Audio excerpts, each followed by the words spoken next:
dia mengadakan perjanjian berarti perjanjian pribadi. Karena dia tidak secara sah mewakili pemerintah Indonesia. Jadi di pemerintah Indonesia itu dia harus punya otoritas ya. Nah, otoritas itu dibangun misalkan lewat pemilihan yang benar ya, pengangkatan presiden yang benar, persyaratan memilih presiden, persyaratan pendaftar presiden itu juga yang benar.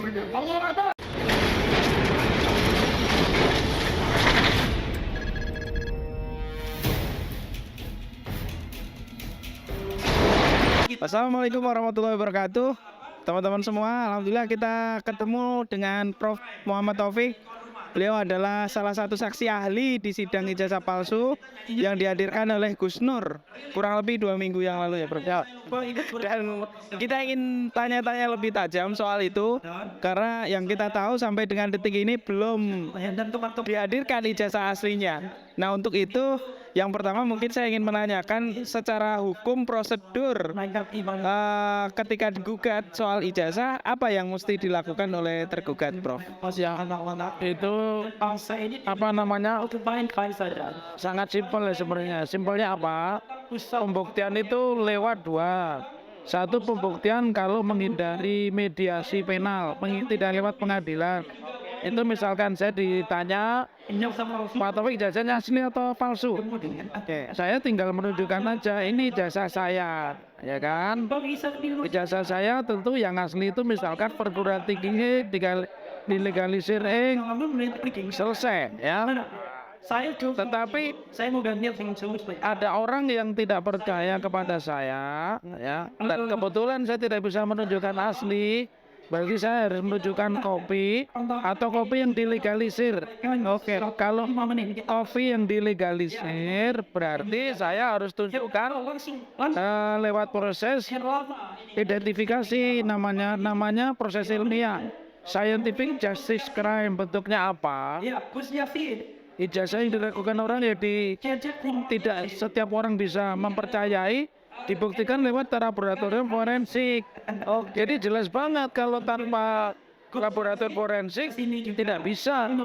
Ya, itulah hukum dan itu ada di pasal 184 itu kan ada yang disebut apa namanya alat bukti itu adalah bukti, keterangan saksi, keterangan ahli, ya, kemudian petunjuk dan keterangan terdakwa. Nah, petunjuk inilah prosesnya lewat scientific justice crime. Oke. Beda soal ketika ijazah seseorang itu diakui dan tidak dipersoalkan. Karena ini tidak diakui dan dipersoalkan. Lalu siapa yang berkewajiban membuktikan? Kalau ini perdata yang membuktikan asli dan tidak asli itu adalah penggugat, ya. Tetapi kalau ini perkara pidana itu kita mengenal jaksa penuntut umum dan jaksa penguasa negara. Oke. Karena jaksa penuntut umum dan penguasa negara ya berarti di sini adalah jaksa. Ya. Jadi kalau sudah menjalani proses pidana jaksa. Oleh karena itu jaksa itu sebutannya general attorney atau pengacara negara. Dan kenapa? Karena itu ada dakwaan. Dakwaan itu satu terbukti. Ya. Kemudian dakwaan itu tidak terbukti. Kemudian dakwaan itu mengatakan ini bukan perbuatan pidana. Kalau dalam bahasa Inggris, kalau itu bukan perbuatan pidana berarti ini fisprah. Orang itu bebas murni. Kalau dakwaannya ini ada perbuatan pidana tetapi cacat formil, berarti ini onslah. Nah, kalau di dalam bahasa pidana kasusnya Gus Nur dan Bambang Tri ini onslah. Karena persoalan asli yang dibuktikan negara, dituntut oleh para pihak dan harus dibuktikan negara lewat jaksa tidak pernah ada. Jadi sangat simpel itu pembuktiannya. Ya, yang menarik begini, Prof. Tadi Prof sampaikan bahwa yang membuktikan adalah pihak jaksa. Nah, jauh ini jaksa sudah menghadirkan diantaranya ada kepala sekolah. Ya. SMP bahkan SMA. Kemudian ada buku Indo. Kemarin di MK. Nah, apakah dengan bukti-bukti demikian sudah tetap sebagai alat bukti untuk memutuskan bahwa ijazah terjana yang disebut Bambang Tri palsu itu bisa terbukti asli dengan bukti-bukti yang sudah ditujukan jaksa gitu? Ya, yang namanya asli itu bukan fotokopi, bukan legalisir. karena jadi dari pertama yang ditunjukkan ijazah SMP, SMA sampai sama dan S1 Ya, itu tidak pernah ada aslinya. Bahkan di sekolah kepala sekolah yang dihadirkan pun hanya menunjukkan fotokopi. Nah, padahal sangat mudah ya kalau itu asli, itu ada pangkalan data di perguruan tinggi masing-masing yang akan menilai ijazah ini benar atau tidak, kan begitu gitu loh. Jadi kalau tanpa lewat mekanisme itu ya orang tetap berasumsi itu palsu. Disebut palsu harus ada pembandingnya asli, dan asli itu bukan fotokopi. Makanya ada KTP, ada fotokopi KTP, ada ijazah, ada fotokopi ijazah. Jadi fotokopi secanggih apapun itu namanya tetap bukan asli.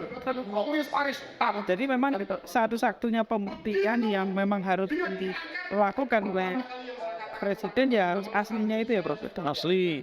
Kalau aslinya akusator bakar dilakukan dengan pembuktian ilmiah, scientific justice crime. Nah, bahasanya adalah laboratorium forensik.